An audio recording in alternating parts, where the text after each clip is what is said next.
Hi friends, நீங்கள் இன்றைக்கி என்ன வீடியோ பார்க்க போகிறீங்க அப்படின்னா, இன்றைக்கி வந்து ஒரு ஃபுல் மினி வ்ளாக் வீடியோ தான் பார்க்க போகிறீங்க. என்னென்னா, நாங்கள் எல்லோரும் சேர்ந்து ஒன்றா சமைச்ச வீடியோஸ் தான் பார்க்க போகிறீங்க. நாங்கள் என்னென்ன சமைச்சோம் அப்படின்னா, நைட்டு டின்னருக்கு பிரிஞ்சி சாதமும் ஸ்நாக்ஸுக்காக மோமோஸும் சேர்ந்து ஒன்றாவே சமைக்கலாமேன்னு சொல்லிட்டு எல்லோரும் ஒன்றா எல்லாத்தையும் சேர்த்து செய்ய ஆரம்பிச்சிட்டோம்.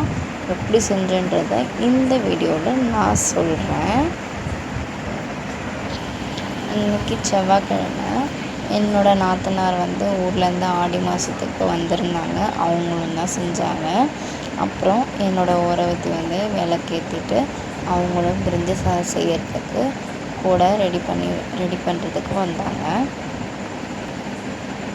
நாங்கள் எல்லோரும் சேர்ந்து ஜாலியாக பேசிக்கிட்டு சமைக்க ஆரம்பிச்சிட்டோம். பிரிஞ்சி சாதம் எப்படி பண்ணாங்க அப்படின்றது வந்து நான் வந்து லிங்க் வந்து கொடுக்குறேன். நான் இன்னொரு வீடியோ தனியாகவும் போடுறேன்.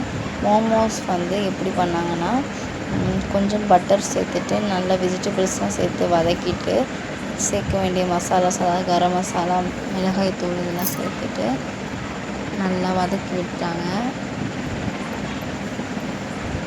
ஸ்டஃபிங் ரெடி பண்ணிவிட்டு அப்படியே வந்து கோதுமை மாவுலேயும் சரி மைதா மாவுலேயும் சரி ரெண்டுத்துலேயும் சேர்த்து பண்ணிடலாம். எப்படி இருக்குது டேஸ்ட் அப்படின்னு சொல்லி ட்ரை பண்ணோம். ரெண்டுமே பர்ஃபெக்டாக சூப்பராக வந்துருந்துச்சு. இந்த ஸ்டஃபிங்கை எடுத்து இந்த மோமோஸ்குள்ளே வச்சுட்டு அந்த மோமோஸ் ஷேப்பு கொண்டு வந்து ரெடி பண்ணதை மொத்தமும் என்னோடய நாத்தனார் தான். அவங்களுக்கு ஸ்நாக்ஸ் செய்கிறது ரொம்ப பிடிக்கும். ஸோ அதனால் எப்போ பார்த்தாலும் பிரெட் சாண்ட்விட்சு மோமோஸ்ன்னு சொல்லி செஞ்சுட்டே இருப்பாங்க. அது மாதிரி தான் இன்றைக்கும் செஞ்சாங்க.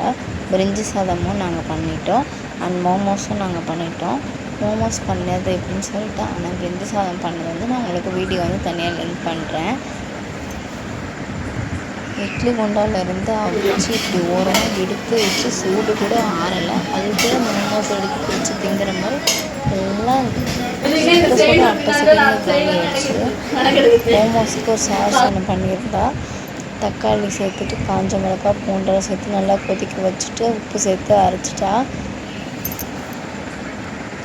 அப்புறம் மோமோஸும் ரெடி ஆகிடுச்சு, பிரிஞ்சி சாதமும் ரெடி ஆகிடுச்சு. இதை வந்து நாங்கள் வந்து எங்கள் ஃபேமிலியோடு சேர்ந்து உட்காந்து நைட்டு டின்னராக சாப்பிட்டதில் ரொம்பவே ஹாப்பியாக.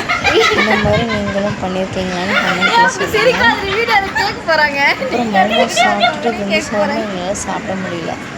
டாட்டா, பாய் பாய்.